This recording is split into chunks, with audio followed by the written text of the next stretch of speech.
So dear student, স্ক্রিনের উপর একটা কোশ্চেন দেখা যাচ্ছে, তাই না? প্রশ্নটা কি বলেছে, প্রথম আমরা মন দিয়ে পড়বো, তারপর প্র্যাকটিস করব।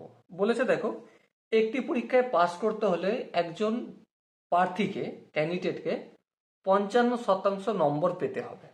বেশ, যদি সে 120 নাম্বার পায় ও 78 নাম্বারের জন্য পাস করতে ব্যর্থ হয়, তবে পরীক্ষায় মোট নম্বর ছিল, option A B C D, চারটা অপশন আছে। দেখো, প্রথমত মোট নাম্বার কত সেটা আমরা জানি না, সেটা আমরা ধরে নিচ্ছি এক্স। কত ধরে নিচ্ছি? এক্স। তাহলে পাস করতে হলে তাকে কত নাম্বার পেতে হবে? মোট নাম্বারের 55%। তাহলে এক্স এর 55%। এবারে এক্স এর 55%, এটাকে যদি একটু ক্যালকুলেশন করি আমরা কি পাবো? এটাকে ক্যালকুলেশন করলে পাবো এক্স ইন্টু 55/100। আরেকটু যদি ক্যালকুলেশন করি 55x/100। তাহলে এই নাম্বারটা পেলে পাস করব। বেশ, তারপরের লাইনে কি বলে দেখো, 120 নাম্বার পেয়েছে। কত নাম্বার পেয়েছে? 120 নাম্বার সে পেয়েছে। আচ্ছা, 120 নাম্বারের সঙ্গে আর কত নাম্বার সে যোগ করলে পাস করতো? দেখো কোশ্চেনে বলেছে আর 78 নাম্বার, 78। তাহলে এই 120 নাম্বার পেয়েছে, তার সঙ্গে আমি 78 নাম্বার যোগ করলাম, যোগ করলে সে পাস করতো। আর সেই পাসিং মার্কসটা কত? দেখো আমরা আগেই ক্যালকুলেশন করে নিয়েছি।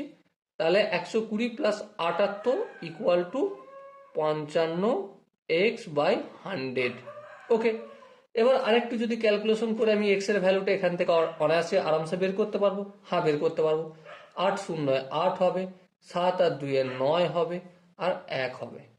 আর এই 100টা এখানে কিসের আকারে আছে?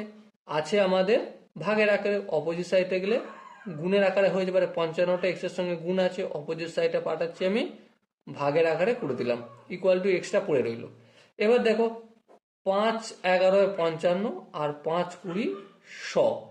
11 দিয়ে কাটবো, 11 1 11, আর এটা কি হবে? 11 1 11, 8 11 88।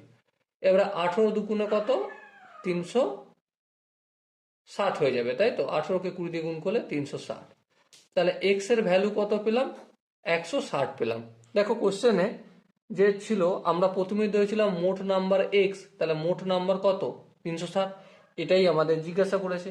এবার এখানে যে চারটা অপশন আছে, তার মধ্যে option B is the right answer. Okay, I hope এই কোশ্চেনের কনসেপ্টটা প্রত্যেকে বোঝা গেছে।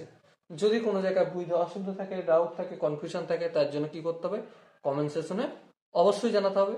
দেখা হচ্ছে নেক্সট সেশনে। ততক্ষণ পর্যন্ত ভালো থেকো, সুস্থ থেকো এবং জয় হিন্দ।